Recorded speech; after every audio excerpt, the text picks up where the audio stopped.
Charlas mundanas. Escúchalo con ganas. Buenas tardes, Ushua. ¿Qué tal estás? Muy bien. ¿Y Sí, tú? bienvenido en Charla Mundana. Hoy vamos a tratar un tema sobre el Apego. apego o desapego, como lo queremos ver. Sí. Pues a ver qué nos cuentas, ¿cómo lo quieres entablar? Bueno, pues nada, es que durante este confinamiento yo creo que hemos sufrido todos mucho el mal del apego o del desapego, ¿no? Exacto. Ujú. Que se puede traducir en dependencia, ¿no? Hemos Total. vivido muy mal todo esto.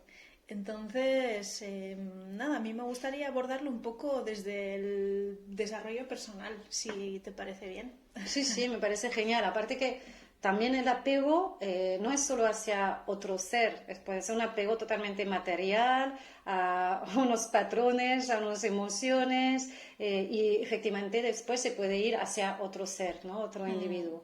Así Sí. que sí, sí, me parece interesante. Sí, me gusta eso que dices porque o sea, al final estamos viviendo ahora un cambio de paradigma, ¿no? Estábamos muy acostumbrados a vivir en una sociedad muy rápida, ¿no? Muy dinámica, Sí, muy apegada a lo material, al tener, ¿no? Y ahora mismo tenemos que aprender a estar en otra situación, ¿no? Corporal y mental. total. Creo que es como un desafío, ¿no? De ver cómo todo lo que pensábamos antes o que nos vendía, ¿no? Lo material es lo que te va a hacer crecer, ¿no? Ha Lo que te sido va a hacer ser feliz, feliz. ¿no? La familia IKEA, ¿no? Total. Ha sido totalmente rota. Han roto un esquema y de repente es como, ¿cómo me vuelvo a encontrar yo frente a todo esto, ¿no? Dándome cuenta de que todo esto no me hace realmente ser feliz y cómo me quito de este peso incluso, ¿no? Cómo cambio el rumbo de la situación manteniendo las cosas o la persona sin generar esa sensación de apego de que sin esto o esta cosa o esta persona puedo estar infeliz, ¿no? Sí. ¿Me explico? Sí, sí, sí. Yo creo que estamos también en un momento en el que ahora de repente parece que ser apegado está mal y no serlo está bien, ¿no? O sea, estamos un poco en esta dicotomía, ¿no? Yo creo que en Sí, general con muchas cosas, ¿no? Y creo que es importante la charla de hoy precisamente por eso, ¿no? Porque el apego está bien, pero siempre que sea de una manera sana, no de una racional, manera... ¿no? Sí, Sí. que no te haga sentirte mal, ¿no? Porque si de repente tú te sientes muy ansioso por algo, ¿no? Tienes una dependencia, un apego por algo y es muy ansioso, te hace sentir mal. Pero si estás también en el otro extremo, en el que nada me importa y yo puedo estar solo y no necesito nada, pues igual también tienes un problema, ¿no? Entonces se O sea, trata una de, carencia de sí, tapar y descubrir. de estar en el equilibrio, ¿no? De eso, Sí. de vivir un apego a las cosas y a las personas, pero desde lo sano, no desde lo insano. Y ahí estamos. ¿Cómo vamos indagando cuando ya basculamos a lo que es insano realmente, ¿no? ¿Cómo podemos no bascular a este, ¿no? Por ejemplo, a mí me puede pasar muchas veces, ¿no? O sea, yo soy una persona que de repente me veo invadida por las cosas y necesito respiro, ¿no? Soy de quitarme todo de encima y necesito este espacio en mi armario, en mi casa, a mi alrededor, ¿no? ¿Cómo sé que no me voy a pasar a ser insano? Porque puede ser también hacia mis relaciones. Bueno, yo creo que eso merece una buena terapia, generalmente. Una No sé. terapia general, que dices global, ¿no? Sí, Sí, sí, o sea, porque podemos hablar de términos generales, pero sí, sí. cuando es algo concreto de una persona, ahí vamos, o sea, yo recomiendo a la gente que siempre que intente buscar una ayuda Externa. externa, profesional, ¿no? Que le ayude un poco a trabajarlo desde una manera sana. Yo creo que hoy vamos a poder dar igual ciertos datos para identificar qué puede ser sano y qué puede ser insano, pero cómo rectificar eso, yo ahí ya No, claro, cada uno a su claro, labor, ¿no? Está claro. claro, pero ¿cómo podemos darnos cuenta? Igual es una Vale. sociedad que no está acostumbrada a sentarse frente a esa nueva emoción. Entonces, ¿cómo podemos sentarnos y ponerles las palabras nuevas o las acciones o cómo no reaccionar, pero saber cómo actuar frente a ellas, ¿no? Muchas veces vamos a reaccionar ahí y luego pensamos, uy, no era. Pues yo creo que lo más importante es identificarlo, saber identificarlo, como que qué X cosas pueden ser descripciones de un apego ansioso o de un apego desapegado, ¿no? ¿Qué cosas pueden darnos señales para eso? Y una vez lo has identificado, pensar en cómo lo quieres trabajar tú, desde qué perspectiva, cómo eres, qué te interesa, con qué persona, ¿no? Ver un poquito más allá. Pero sí, a mí me parece que al final, aparte de que la sociedad nos lleva un poco a esto, ¿no? Estamos en una dinámica de consumo que nos invalida ver otro tipo de opciones, ¿no? Y estamos educados en eso. Tal cual. Entonces es una cosa que viene desde pequeños y como viene desde pequeños la normalizamos, llegamos a nuestra etapa adulta pensando que eso es lo normal Sí, sí. y, y a veces nos damos cuenta y decimos, pues yo me siento mal, pero como me dicen que eso es lo normal, pues Ya. tiene que ser que está bien. Y hasta que muchas veces una persona no hace crack, no procura intentar cambiar todas estas cosas, ¿no? Y yo creo que es importante que hacer hincapié en esto, en el tema de la educación, ¿no? De los apegos, del desapego, sobre todo porque una vez escuché a un pedagogo que decía que, fíjate que qué casualidad, que en esta sociedad en la que o sea, que es cuando antes van los niños al colegio, a las guarderías, etcétera, Sí, sí. estamos viviendo un momento en el que más tarde se independizan de casa, ¿no? Ahí hay algo Que no va. que no funciona Ya. bien. Porque cuando eres un niño pequeño, claro que dependes totalmente de la familia que tienes, ¿no?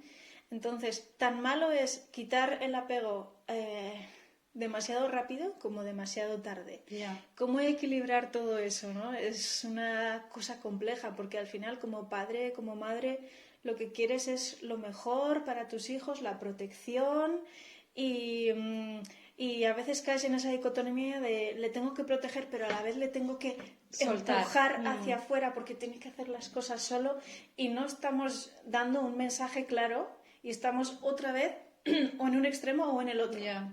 No estamos en el sano, ¿no? ¿Cómo sería un apego sano? Desde mi punto de vista, por ejemplo, con una madre, pues una relación en la que tú puedes, por ejemplo, llamarle cuando quieras sin que haya ningún reproche. Que no sea como 2 semanas sin llamarme. ¿Por qué no me has llamado? Ya, No, ya. pues porque he tenido otras cosas que hacer, ¿no? Ya. No tengo que estar pendiente de ti, tengo una vida independiente.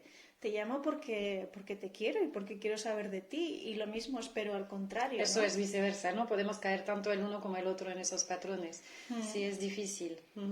También hay que ver los patrones externos que pueden influenciar, ¿no? Por ejemplo, al desapego temprano, igual, de una pareja hacia un niño, ¿no? O sea, de unos padres hacia un niño por tener que trabajar y no tener otra opción.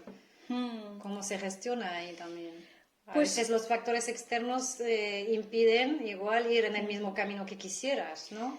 claro, por supuesto, y eso es así. El tema es que, ¿por qué tenemos que llevar a los niños a la guardería tan temprano?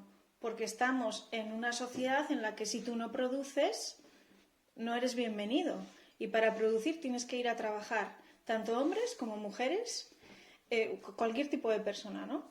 Y entonces, si tú, para ser productivo y reconocido en la sociedad, tienes que ir a trabajar, no te queda otro remedio que llevar a tus niños al colegio. O llevarlos a las guarderías, porque, bueno, hasta los 6 años no es obligatorio que vayan a la escuela, ¿no?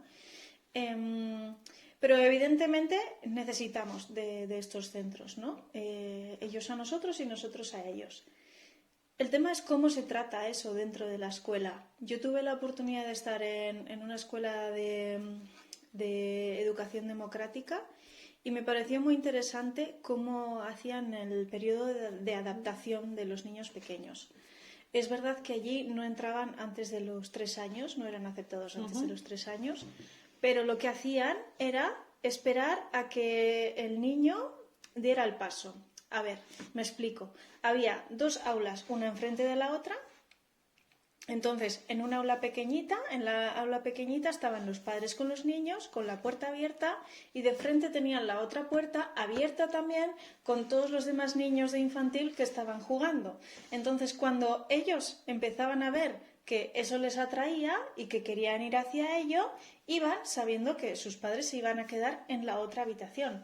Y cuando los educadores consideraban que esa adaptación ya se había hecho, que puede durar con un niño una semana y con otro 6 meses, pues entonces ya se daba el salto a que, pues bueno, pues poco a poco el padre estuviese una hora fuera, volviese a buscarle, porque así iba entendiendo que no era esa sensación de abandono que en muchas escuelas hoy en día se da, que a veces... Y también yo escucho muchas madres, muchos padres con este sentimiento de culpa. Sí, de que te lo arrancan. O sea, es que a veces llega el profesor y vete, que ya está, nada, 10 minutos va a llorar, pero luego ya se le pasa. Tú no te preocupes, ¿no? Sí. Y claro, yo, o sea, en parte de mi vida profesional he estado en un aula de 2 años, he vivido estas sensaciones, ¿no? Pero bueno, en aquel momento tenía 10 años menos y no sé, era como lo que había visto siempre, entonces no entraba a juzgar nada, ¿no? Pero cuando vi esta otra opción de la escuela de Pamplona, se me abrí la mirada, ¿no? Y dije, jolín, es que se puede hacer de una manera más sana. Porque es que si no estamos en el, como he dicho antes, en el extremo, ¿no? En el abandono o en el agarrarme fuerte a esto porque yo no sé si mañana me va a volver a abandonar mi madre o mi padre. Ahí estamos. Entonces esa sensación al final te la llevas a la edad adulta. Es lo que te iba a preguntar. Digo, entonces ahí realmente se encamina, se define desde esos primeros pasos, ¿no? Se puede ir definiendo un carácter de una persona, ¿no? Podría ser su personalidad, ¿no? Ahí se va a ir hacia un problema de desapego o de apego, no sé cuál sería de más apego en exceso, ¿no? De apego ansioso que le digo yo, ¿no? Claro, puede reproducir en diferentes esquemas, ¿no? Puede ser hacia personas, hacia objetos, hacia incluso comida, ¿no? Sí, ¿no? Sí. Pero luego, claro, o sea, fíjate que es que al final a la sociedad de consumo que tenemos hoy en día, esto es lo que le interesa en el fondo. Bueno, esto es una reflexión que hago yo. A mí me parece que le interesa que tú tengas un apego ansioso por las cosas materiales, sobre todo, porque es vender. Entonces, si tú constantemente sientes la necesidad de impulso, tener o estar o tal, pues maravilloso, porque clink, van a estar vendiendo todo el tiempo, ¿no? Entonces... la felicidad efemérica, ¿no? De compro, me siento bien con la música a tope y vuelvo a casa y digo, Dios mío, que me he comprado, ¿no? Eso es, y al día siguiente estoy otra vez en el mismo punto, ¿no? Porque nos venden esa sensación de felicidad, de alivio instantáneo, ¿no? De curar esa sensación de abandono que hemos vivido. O sea, siempre se dice que la familia es el primer elemento de socialización para una persona y después de eso va la escuela. Y la escuela no es más que un brazo que se extiende de lo que la familia ha querido impartir, ¿no? Sí, eso es, de la educación que te ha querido dar. Y en relación a eso eliges, ¿no? Bueno, luego también, depende de la capacidad que tengas, podrás ir a un tipo de escuela o a otra. Pero bueno, en general, todas están homologadas y a las que se entiende que tiene uno que ir, porque así lo dice la Constitución, que tienes que ir a una escuela homologada. No sé, es como que pues al final responden a las necesidades que vende la sociedad de consumo, ¿no? El capitalismo, el Estado, todo eso, ¿no? Vemos que al principio estaban sobre todo dirigidas a que las personas cuando comenzó la industria, pues pudiesen ser mano de obra para ello. Ya. Y ahora pues se intentará que se pueda dirigir hacia otro lado, ¿no? O sea, no somos muy conscientes de ello y no sabemos realmente qué intereses políticos hay detrás de ello, pero yo pongo muy en duda que realmente lo que quieren conseguir es que nosotros seamos culturalmente ricos y emocionalmente también. Lo pongo muy en duda. Ya. A mí estos son los datos que me parecen. Entonces, claro, si mantenemos esa estructura que ahora con el confinamiento, como hemos dicho antes, se ha roto, Ya. hay algo que no funciona. Estamos caminando hacia otro tipo de paradigma, hacia otro tipo de sociedad. Ya Exacto. no podemos estar consumiendo tanto, ya no podemos estar tan adictos a esa sensación de placer que nos da un objeto, porque nos sentimos muy apegados y tenemos un deseo muy grande de que ese objeto o esa persona o esa cosa esté con nosotros, ¿no? ¿Y cómo se hace para llegar a este momento de saber, de darse cuenta de que, como me explico, también hay más que un apego? O sea, se puede estar, o sea, puede llegar al momento que una persona se da cuenta, llegué a un extremo, pero ya me doy cuenta, yo lo canalizo, lo filtro, etcétera, y puedo seguir viviendo mi vida con esas cosas y con esa persona, por ejemplo, ¿no? Quitándome este fuerte impacto de apego, que también es un doble juego, porque va muchas veces de un lado y de otro, porque hay una permisidad, ¿no? De un lado y del otro, ¿no? Sí, a ver. ¿Cómo sanar ahí, digo? ¿Cómo ver, no? Sí, mira, ahí yo creo que cuando a la gente le dices sanar, creo que interpreta que ese dolor ya nunca más exista. Y eso no es así. Ojalá. Siempre, si tú te haces una herida, Sí. pues te dolerá durante un tiempo, sanará y después quedará allí una cicatriz, ¿no? Sí. Pues con esto es lo mismo. Y de vez en cuando mirarás la cicatriz y dirás, ay, pues es lo mismo, ¿no? Con cada cosa que te pasa en la vida, a unos más que otros, ¿no? Porque no, y tampoco nos podemos meter en qué es mejor o qué es peor o qué vidas son mejores y qué vidas son peores, ¿no? Porque hay tantas cosas que no podemos saber de las personas que tenemos delante, ¿no? Pero se trata de aceptarlo y de poder vivir con ello. Sí. Y de ser conscientes cuando nos pasa para que no caigamos en ese error, que no nos hagamos otra herida y otra y otra y otra, ¿no? Que quede en una únicamente. Entonces, de algún modo es hasta sano, ¿no? De haber caído alguna vez a un apego para poder sentir el desapego y notar este camino, ¿no? Porque es, al final ponemos un objeto o una persona, pero realmente detrás hay algún trabajo mucho más importante y bonito, ¿no? Es como la palabra que dijiste, sanar, que tanto molesta y duele o asusta en la sociedad, ¿no? Es como realmente este trabajo de introspección para romper con esos patrones que igual hacía que provocaba afuera, ¿no? A la mirada de otro, que era, boom, una necesidad, ¿no? Pero una vez que llegas a este punto interno, pues volver a crecer o pues puede nacer una mariposa muy bonita ahí, Sí. ¿no? Que ha salido ahí y puede prender su vuelo de forma mágica, ¿no? Sí, claro. Mira, estabas hablando y me venía a la mente, porque al final nosotros, aparte del consumo y de todas esas cosas, en cuestión de valores, estamos educados en la tradición judeocristiana, en la que esto está bien, esto está mal, ¿no? Entonces automáticamente nos colocamos ahí. Si no está bien es que está mal. Y si está mal, pues no sirve, ¿no? Ya. Pero ¿cuántas son las personas que pueden presumir de decir que su vida ha sido perfecta y que ha sido 100% correcta? Sí, sí.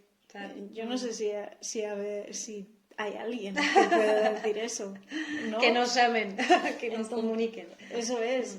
Entonces es como, precisamente el tema es que somos tan distintos todos que no podemos pensar que la misma guía sirve para todos. No. es imposible, es imposible. Hay cosas que más o menos, ¿no?, pueden ayudarnos a estar más o menos estables, pero lo que a uno le sirve a otro no. Lo que para unos la disciplina es súper necesaria, para otros es contraproducente, y es un poco ese equilibrio, ¿no? Pero al final, yo vuelvo otra vez a mi tema, los padres hacen todo lo que hacen porque consideran que así te protegen y que tu vida va a ser perfecta. Pero no puedes pensar, no puedes vivir pensando en eso, no puedes vivir pensando en que voy a evitar a mis hijos el sufrimiento, porque eso no, el sufrimiento forma parte de la vida. De la vida, o sea, del carácter, de todo. Es muy, muy interesante de ver que todavía a nivel educativo hay mucho camino que recoger, ¿no? Y no sé por qué, por ejemplo, esta escuela tan bonita de que hablas, y ahora me gustaría que hablases un poquito más, ¿por qué no se expande? ¿Por qué no se...? Yo escuché hablar mucho de esta escuela a través de tus palabras, pero nunca vi en ningún lugar su publicidad, ¿no? Como, ¿por qué no fomentan más ese tipo de educación? Obviamente ya lo entendemos que está en contra del sistema, entre comillas, de lo que nos quieren vender, pero ¿por qué no consiguen crecer más? ¿Es apto a todos los niveles económicos también? ¿Es una escuela que pide una entrada de dinero importante o es totalmente...? No, claro, este tipo de escuelas son carísimas. No es que no solo que sea, o sea, es muy caro. Tú realmente puedes constituir una escuela si tú quieres, pero hacerlo es carísimo. Ya, claro. Tú como única persona, ¿no?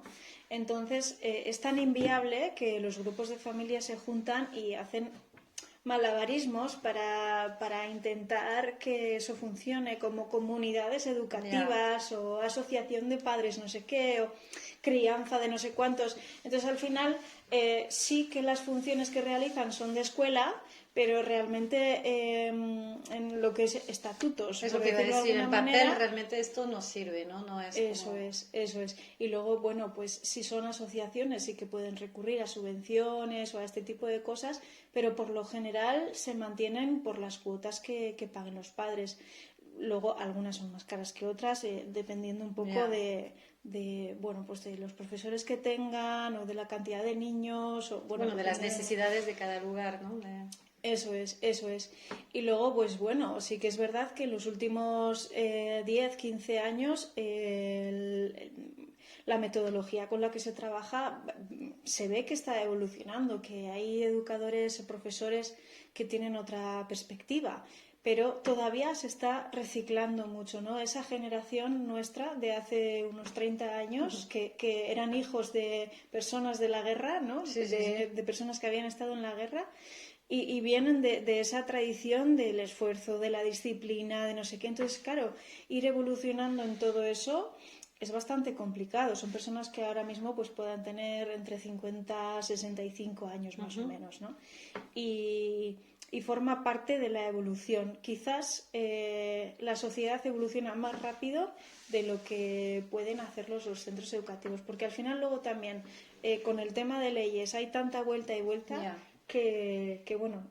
Pero yo finalmente creo que el objeto en cuestión es ese profesor, ese tutor que está en clase, qué es lo que puede hacer con lo que tiene al alcance en este momento. Sin embargo, también creo que es muy importante que haya estos otros proyectos alternativos para que se nutran unas con otras, ¿no? Sí. Que estos proyectos que no le deben nada al Estado, por decirlo de alguna manera, porque no están funcionando con las premisas que ellos consideran, que tiene que ser una escuela homologada, les da la libertad de poder crear otro tipo de dinámicas y de maneras de trabajar, con lo cual se pueden poner en práctica, y si se pueden poner en práctica y se pueden ver, se pueden llegar a trasladar. Y de hecho hay escuelas públicas, hay una muy interesante, muy famosa aquí en Guipúzcoa, en Antzuola, que es una escuela en la que han hecho un montón de investigaciones, porque realmente los niños salen de allí educados de una manera que no es la tradicional, dándole mucha más importancia a otras cosas, no solamente al conocimiento, que por supuesto es importante.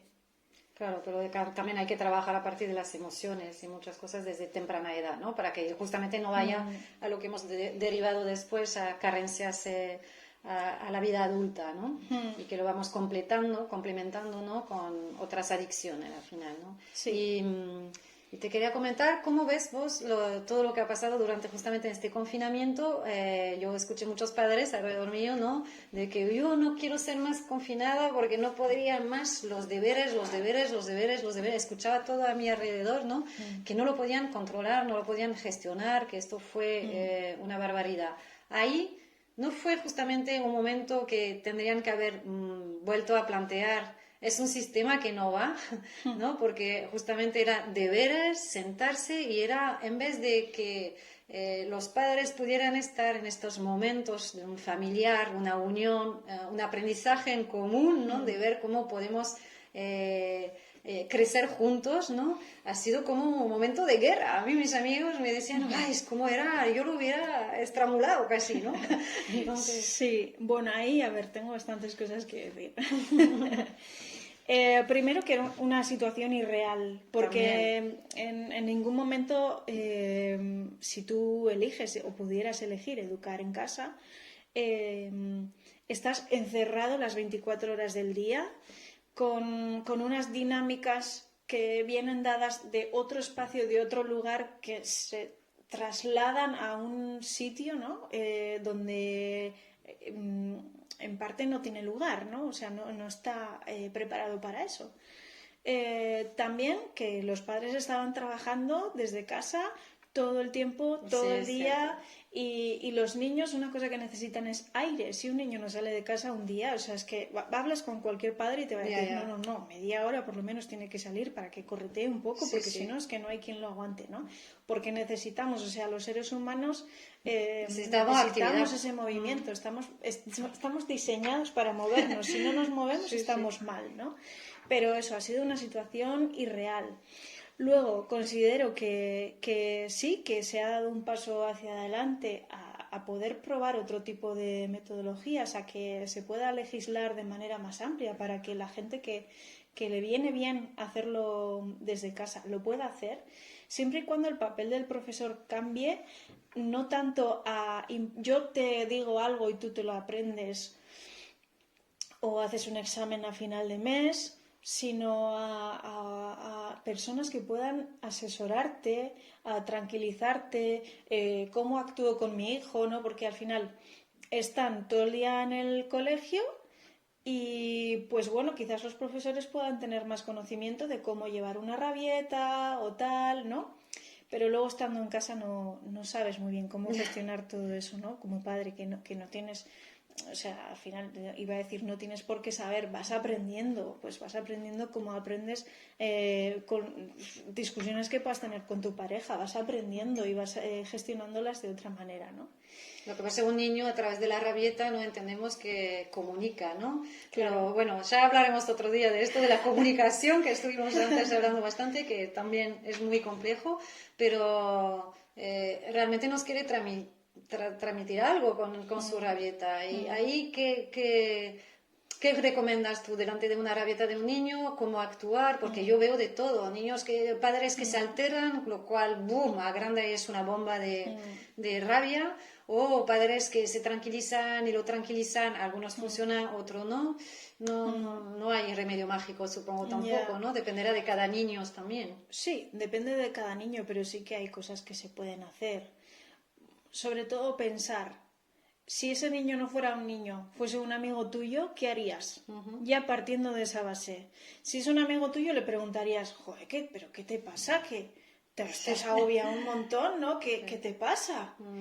Y tu amigo te responde, ¿no? Sí. Entonces, ¿por qué con un niño pretendemos... Le sacudís, ¿no? Sí, pretendemos decirle, ya basta, no, ya no grites más, es la última vez que... No, déjale que te explique qué le está pasando. Bueno, hay adultos que actúan así, ¿eh? Entre adultos, ¿eh? Sí. O sea, es que tiene un niño interior ahí que tiene que sanar y cuidar otra vez.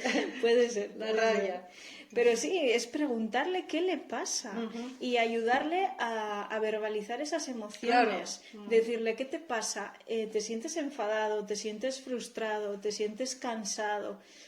Para que vaya aprendiendo cómo se nombra todo eso que él está sintiendo en ese momento, él o ella, ¿no? Entonces ya es diferente, es cómo tú atiendes a esa rabieta, ¿no? Y como con eso, con cualquier cosa, o si estás de repente muy contento, ¿no? ¡Guau, guau, guau! Saltando, ¡guau, guau, guau! No quiere meterse en la cama saltando, pues oye, ¿qué pasa? Vamos a bajarlo, vamos a tener una conversación entre el cerebro racional y el emocional para que aprendan a comunicarse entre ellos, que eso es lo más importante, ¿no? Sí, sí. Porque si yo estoy sintiendo una emoción muy fuerte, pero no soy capaz de entender qué es esa emoción, pues mi parte racional no va a ser capaz de asimilarlo, de integrarlo y de todo eso, ¿no? Y como... De actuar. Eso es. Entonces, como eso nosotros también, ¿no? Sí, Intentar, cuando me siento triste o me siento tal, hacer una introspección, ¿qué me pasa? Y ayudarle a mi cerebro a entender qué es lo que está pasando, esa conversación entre un hemisferio y el otro. Muchas veces hacemos, ¿no? De reaccionar en vez de actuar, ¿no? O sea, y muchas veces tenemos que tener este tiempo, ¿no? De, a ver, y luego ya puedo actuar, pero a esta temprana edad, ¿no? Están igual esperando con esta rabia, dándote en la mano en una bandeja, papá, mamá, ¿qué me está pasando? ¿Qué hago con esto? O sea, ¿qué es esto, no? ¿Qué es esto? ¿Cómo se llama? En el umbral de la edad, ¿hasta qué edad podríamos admitir, digamos, unas rabietas? ¿Realmente hay un barema o...? ¿Qué es eso? Yo no tengo hijos, entonces... 85, no sé. Está muy bien, me lo has mandado bien. Sí, es verdad. No, porque es que es algo que nos pasa el resto de nuestra vida. Se trata de que si tú haces un bonito acompañamiento cuando esos niños son pequeños, pues esa persona va a poder gestionar cuando vaya creciendo cada vez mejor esas emociones y dejarlas salir, dejarlas entrar, no tiene que fluir. Tengo que ser triste, tengo que estar triste, tengo que estar contento, feliz, tengo que estar frustrado, tengo que estar enfadado, tengo que conocer cuál es ese abanico de emociones. Eso es mi capacidad para sentir. Sí. Porque si no, si me anulas la capacidad de sentir ciertas cosas, con ello vas a anular también la capacidad de sentir cosas bonitas, ¿no? No, o sea, al final lo cortas todo, porque es como si tú pusieses entre esas dos neuronas que se comunican un muro. Sí, qué entonces interesante. no llega a poder pasar. Entonces no va a pasar ni la rabia ni la frustración, pero tampoco va a pasar la felicidad, el amor, todas esas cosas que sí que nos interesan, ¿no? Sí, pero al final va a la par todo, ¿no? O sea, es que todo va conjunto, ¿no? O sea, no pueden separar la felicidad de la tristeza, ¿no? Lo que hablábamos. Entonces es muy importante de saber balancear, ¿no? Todo esto. Exacto. Es que es así con todo, ¿no? Hemos empezado hablando, ¿no? La salud, ¿no? El apego, no estar ni en un lado ni en el otro. Pero no estar ni en un lado ni en el otro no quiere decir que estemos siempre en el medio. Quiere decir que podemos reconocer, ¿no? En esa vara, cuando vamos de izquierda a derecha, ¿no? O de arriba a abajo, dónde estamos y por qué. ¿Qué nos ha llevado a eso? Y ser capaz de volver al centro, ¿no?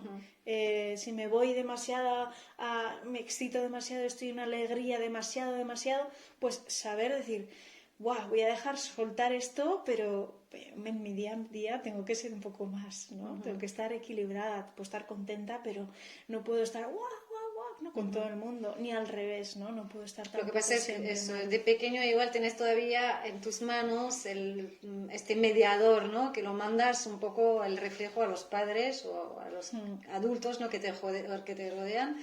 Y es verdad que en el mundo adulto pues buscamos de vez en cuando este mediador. Está bien de llegar a decir, bueno, quiero un mediador externo, que ahí necesito que me ayudes a ver ahí, estoy ahí con un lío en mi cabeza. Pero hay gente que, y ahí voy, porque creo que es interesante también que tienen miedo de ir a ese mediador, ¿no? Pero tendrían que ver lo que educacional viene desde las bases, porque el mediador antes eran tus padres y ahora pues igual, porque a veces pedir un mediador que sea un amigo o un conocido es peor, ¿no? Entonces tenemos también que animar más, ¿no? Es que la gente vea que se puede solicitar este tipo de mediador, ¿no? Exacto. Obviamente hablar con tus amigos, con tu pareja, con tu familia es de total ayuda y a veces con eso es suficiente, depende del nivel en el que te encuentres. Pero cuando no es suficiente, ¿qué? ¿No? Porque a veces da la sensación de que nos vamos a poner la medallita por haber pasado, ¿no? O haber podido superar, que a saber cómo es superar, ¿no? X problema solos. No, es que yo sola.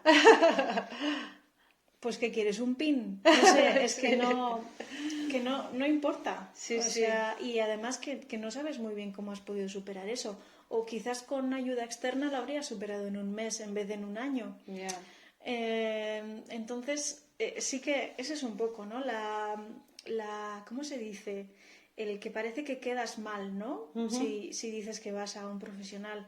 Me da igual cualquier tipo de profesional porque hay una hoy en día hay un abanico enorme encima que puedes descubrir.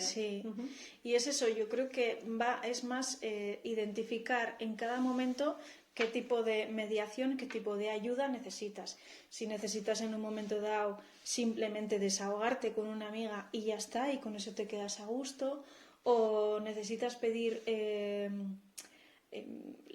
la ayuda de algún familiar, generalmente mayor, ¿no? Porque a veces nos pasa que necesitamos esa aprobación, ¿no? Que también va parte con el apego, ¿no? O sea, el apego entre madre hijo, ¿no? Madre, padre, hijo, está ligado a que ellos aprueben lo que tú vas a hacer, haciendo, ¿no? Y a veces necesitas simplemente que te digan, sí, vas bien, pero necesitas que te lo diga esa persona en concreto, no te vale otra. Y otras veces necesitas un terapeuta, otras veces necesitas, estás muy mal y necesitas durante un tiempo tomar medicación. El tema es saber identificarlo, ¿no? y poder elegirlo. Y para eso los servicios que nos llegan tienen que ser más visibles. Que parece que tú sales a la calle un día, estás mal, te das cuenta que tienes que ir al psicólogo y dices, ¿dónde hay uno? Pues es que no sé dónde están. Sé dónde está la ferretería, sé dónde está el supermercado, sé dónde está la frutería, sé dónde está Ikea, pero no sé dónde hay un psicólogo que me pueda atender, ¿no? Ni qué tipo de metodología trabaja, porque hay distintas maneras. Entonces... Yo creo que, por lo menos en mi caso, siempre que he recurrido a estos, siempre han venido hacia mí. Ha sido como que, bueno, yo buscaba, ¿no? Pero, abrís un post, ¿no? Y te pone esta persona algo que realmente necesitaba la respuesta y dice, pues mira, la voy a contactar y voy a hacer... Hoy en día encima se puede hacer online, o sea, hay muchísimas posibilidades de poder estar escuchado, ¿no? Que al final escuchas tu voz interna, ¿no? De esta voz de niño que igual han anulado, etcétera, etcétera, pero no vamos a mover el pasado y queremos centrarnos en lo que ahora tenemos, que es un patrón nuestro, ¿no? Por ejemplo, yo cuando veo esto digo, uy, otra vez he hecho esto, pero antes era ancestral, ahora es mío, ¿no? Entonces es como muy bonito hacer todo ese trabajo. Pues... Ushua, muchas gracias por haber participado en Charla Mundana. Os deseamos un lindo día y que disfruten. Nos vemos pronto. Gracias. Chao. Charlas Mundanas.